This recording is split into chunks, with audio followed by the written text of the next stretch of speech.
급격한 최저임금 인상, 고용노동부 고시가 헌법에 위배된다며 전국 중소기업, 중소상공인협회가 낸 헌법소원 사건에 대한 헌법재판소 공개 변론이 오늘 오후 현재 대심판정에서 열렸습니다. 앵커 브리핑입니다.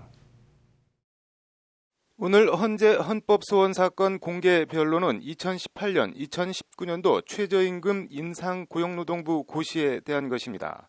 앞서 고용노동부는 2017년 7월 전년 대비 16.4% 오른 7,530원을 2018년 적용 최저임금으로 2018년 7월엔 2019년도 최저임금을 전년보다 10.9% 인상된 8,350원으로 정해 각각 고시했습니다. 2년간 30% 가까이 오른 겁니다. 이에 소상공인연합회는 급격한 최저임금 인상이 경제 자유침해 등 헌법에 위배된다며 헌재 헌법소원을 낸 겁니다. 한마디로 수인하고 감내할 수 있는 수준을 넘어선 최저임금 인상의 강제는 법익침해 균형성과 최소성 원칙 등을 위배한 위헌이라는 것이 협회의 논리입니다.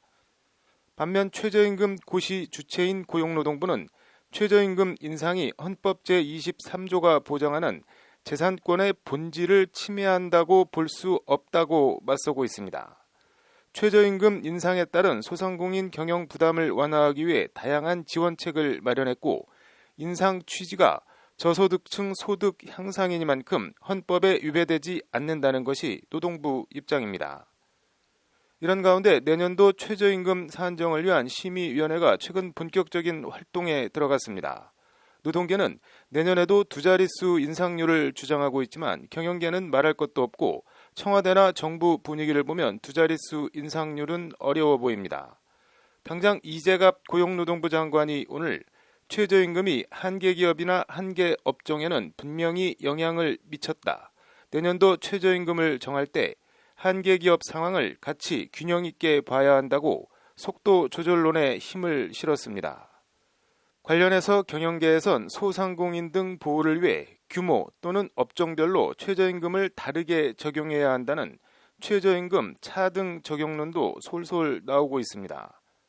지난해 중위임금의 3분의 2를 받지 못하는 이른바 저임금 노동자 비율은 전체 노동자의 19%로 나타났습니다.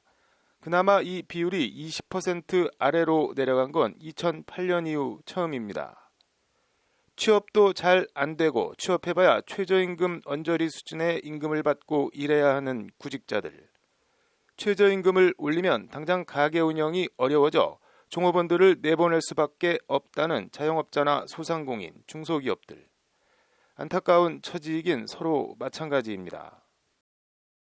최저임금 차등 적용은 어떻게 보면 이런 딜레마에 대한 해결 방안이 될 수도 있지만 다른 측면에서 보면 어떤 회사에서 일하느냐, 일하는 업종이 뭐냐에 따라 최저임금이 정해지는 차별의 구조화이기도 합니다. 왠지 영화 말죽거리 잔혹사에서 천호진이 하라는 공부는 안 하고 다른 짓만 하는 권상우에게 한 너 대학 못 나오면 잉여인간 되는 거야, 잉여인간이라는 대사가 떠올라 씁쓸합니다. 대학을 나와도 별 뾰족한 수가 있는지는 잘 모르겠지만 말입니다. 앵커 브리핑이었습니다.